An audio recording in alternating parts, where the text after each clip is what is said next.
મિત્રો સૌપ્રથમ તમારે પ્લે સ્ટોરની અંદર આવી જવાનું છે. ત્યાં તમારે સર્ચ કરાવવાનું રહેશે આધાર. જેવું તમે આધાર સર્ચ કરાવશો અહીંયા તમને આ એપ્લિકેશન છે એ જોવા મળે છે. એની સામે ઇન્સ્ટોલનું બટન જોવા મળશે. તો એના ઉપર તમારે ક્લિક કરી દેવાનું છે. જેવું તમે ઇન્સ્ટોલ કરશો અહીંયા તમે જોઈ શકો છો કે એપ્લિકેશન છે એ ઇન્સ્ટોલ થઈ રહી છે.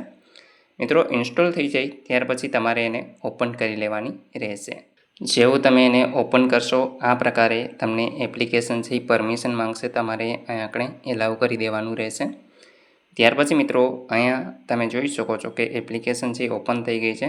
આ રીતે સ્ક્રોલ કરાવી અથવા તો નેક્સ્ટ કરી અને તમારે અહીંયા આપણે તમારું જે વેરિફિકેશન છે એ કરી લેવાનું છે.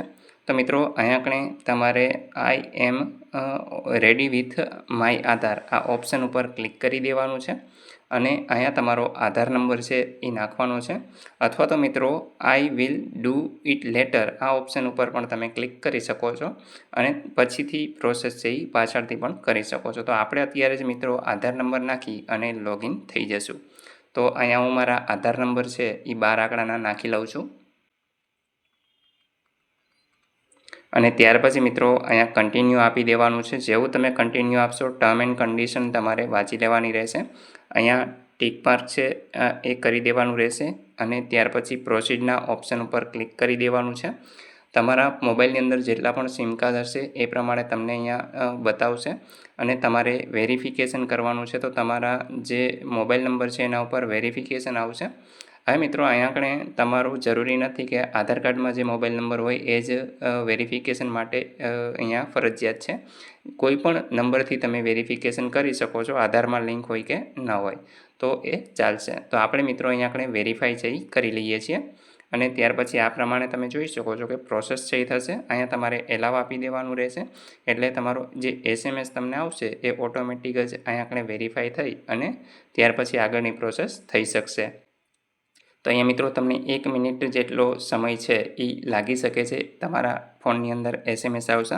તમે જોઈ શકો છો કે અહીંયા આપણે જેવું કન્ટિન્યુ ટુ ફેસ ઓથેન્ટિકેશન એટલે કે હવે તમારે તમારો જે ચહેરો છે એ બતાવવાનો હોય છે અને ત્યાર પછી છે એ તમારું વેરિફિકેશન થશે. તો અહીંયા આપણે કન્ટિન્યુ ઓપ્શન ઉપર ક્લિક કરી દઈશું.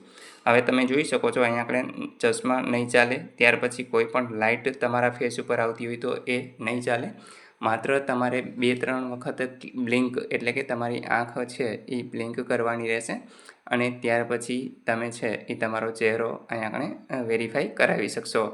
તો મિત્રો અહીંયા આપણે ઓપ્શન ઉપર ઓથેન્ટિકેશનના ઓપ્શન ઉપર ક્લિક કરશું એટલે આ પ્રકારે તમે જોઈ શકો છો કે તમારે અહીંયા વેરીફાઈ કરી લેવાનું છે. આ રીતે માત્ર ગ્રીન આવશે તો જ મિત્રો થશે. તમે જોઈ શકો છો કે પહેલી ટ્રાય આપણી અહીંયા ફેલ થઈ ગઈ છે.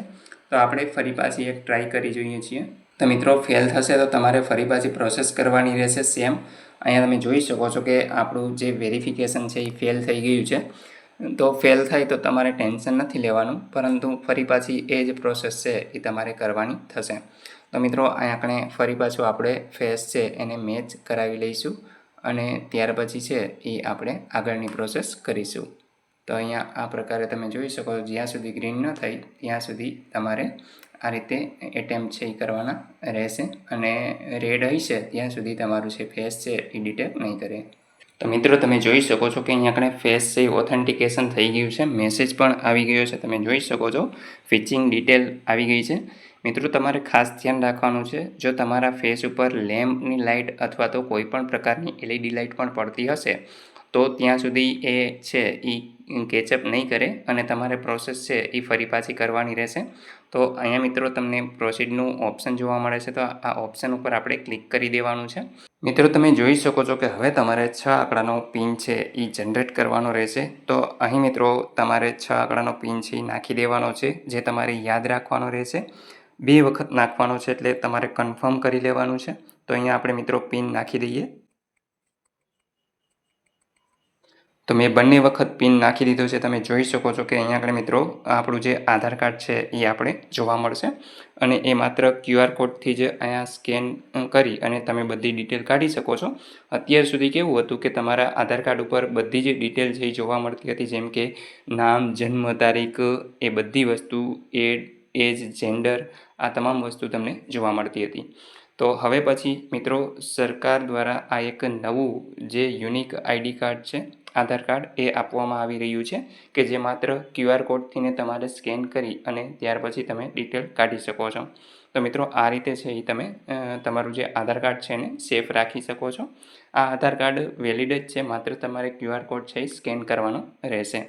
તો મિત્રો અહીંયા આગળ તમારે બીજું કંઈ નથી કરવાનું. તમે જેવું આ જે QR કોડ છે એને નીચે સ્ક્રોલ કરાવશો તો આ પ્રકારે તમે જોઈ શકો છો કે આધાર કાર્ડ છે એમાંથીને બહાર નીકળશે અને તમારી જે ડિટેલ છે એ જ તમને જોવા મળશે. પહેલા પેજ ઉપર જ તમને બધી ડિટેલ જોવા મળી જશે, જેમ કે તમારું નામ, ત્યાર પછી તમારી જન્મ તારીખ, જેન્ડર, ત્યાર પછી એડ્રેસ અને તમારો આધાર નંબર નીચે તમને જોવા મળે છે. મિત્રો અહીંયાથી તમે આંખનું નિશાન જોઈ શકો છો. તો આના ઉપર તમે ક્લિક કરશો તો અહીંયા માસ્કનું નિશાન છે, એટલે કે તમારો જે નંબર આ જોવા મળે છે એ જોઈ શકો છો કે છેલ્લા 4 આંકડા જ તમને દેખાય છે, બાકીના બધા XX થઈ ગયા. તો એ રીતે પણ તમે માસ્કનો ઉપયોગ કરી અને તમારું આધાર કાર્ડ છે એ સેફ કરી શકો છો. બાકી મિત્રો તમારે બાયોમેટ્રિક લોક કરવું હોય તો એ પણ અહીંથીને થઈ શકે છે અને અનબ્લોક કરવું હોય તો પણ આ જ પ્રોસેસથી તમે કરી શકો છો. હવે મિત્રો વાત રહી કે આપણે ઓનલાઈન અપડેટ કઈ રીતે કરી શકશું. તો મિત્રો તમારે અહીંયા નીચેથી ઉપર સ્ક્રોલ કરાવવાનું રહેશે. તમે જોઈ શકો છો કે અહીંયા આગળ એક સર્વિસ નામનું ઓપ્શન છે એ તમને જોવા મળી રહ્યું છે, માય આધાર અપડેટ. તો મિત્રો આ ઓપ્શન દ્વારા તમે હવે ઓનલાઈન અપડેટ છે એ કરી શકશો. તો મિત્રો આમાં તમને કઈ કઈ સર્વિસો મળે છે તો તમે જોઈ શકો છો. એક તો તમારો મોબાઈલ નંબર અપડેટ કરવો હોય, તમારે એડ્રેસ અપડેટ કરવું હોય, તમારું નામ અપડેટ કરવું હોય અને ઈમેલ આઈડી અપડેટ કરવું હોય તો એ પણ તમે કરી શકો છો. તો મિત્રો આટલી વસ્તુ છે એ તમે જાતે જ અહીંયા આપણે અપડેટ કરી શકો છો. તમે જોઈ શકો છો. તમારે જે કંઈ પણ અપડેટ કરવું હોય આપણે હમણાં જોઈએ કે કઈ રીતે અપડેટ કરીએ. તો મિત્રો સૌપ્રથમ તો આપણે છે એ મોબાઈલ નંબરથીને શરૂઆત કરીશું. તો મોબાઈલ નંબરની અંદર તમે જોઈ શકો છો તમારે 75 રૂપિયાનું પેમેન્ટ છે એ કરવાનું હોય છે અને આની ટાઈમ પ્રોસેસ છે એ 30 દિવસની રહેશે. તો મિત્રો અહીંયા આગળ તમારે તમારો જે મોબાઈલ નંબર છે એ વેરીફાઈ કરી દેવાનો છે, તમારું ફેસ ઓથેન્ટિકેશન કરવાનું રહેશે, ત્યાર પછી તમારે પેમેન્ટ કરવાનું રહેશે અને પેમેન્ટ કમ્પ્લીટ થઈ જશે એટલે તમને એક રિસિપ્ટ છે એ આપી દેવામાં આવશે.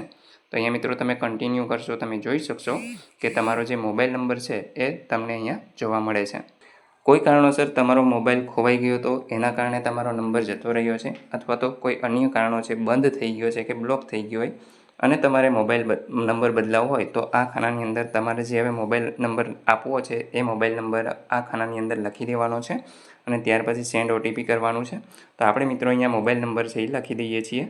ત્યાર પછી મિત્રો તમારે સેન્ડ OTPના ઓપ્શન ઉપર ક્લિક કરી દેવાનું છે. જેવું તમે સેન્ડ OTP કરશો તમારા મોબાઈલ નંબર ઉપર એક OTP છે એ મોકલવામાં આવશે, જેને તમારે વેરીફાઈ કરી લેવાનું છે. તમે જોઈ શકો છો કે ઉપર OTP આવી ગયો છે, આપણે એને નાખી લઈશું. મિત્રો અહીંયા આપણે વેરીફાઈ કરી દઈએ છીએ. વેરીફાઈ થશે એટલે તમે જોઈ શકો છો કે OTP છે એ વેરીફાઈ થઈ ગયો છે. હવે તમારે અહીંયા ફેસ ઓથેન્ટિકેશન કરવાનું છે. તો ફેસ ઓથેન્ટિકેશન કરવા માટે અહીંયા આપણે તમને કેટલીક સૂચનાઓ છે જોવા મળે છે કે તમારા આંખ ઉપર છે એ સનલાઇટ ન પડવી જોઈએ, ત્યાર પછી ચશ્મા છે એ ન હોવા જોઈએ, તો એ ફેસ છે એ ક્લિયર હોવું જોઈએ અને વધારે પડતી લાઇટ પણ ન હોવી જોઈએ. તો તમે જોઈ શકો છો કે આ રીતે તમારે અહીંયા વેરીફાઈ છે એ કરી દેવાનું રહેશે.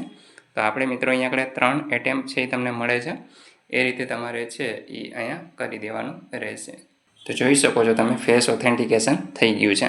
તો આ રીતે મિત્રો તમારે છે એ ફેસ ઓથેન્ટિકેટ કરવાનું છે. જેવું થઈ જશે એટલે હવે તમારે તમારું જે પેમેન્ટ છે એ કરવાનું છે. પેમેન્ટ મિત્રો અહીંયા આપણે કન્ફર્મ ટુ પેના ઓપ્શન ઉપર આપણે ક્લિક કરી દઈશું.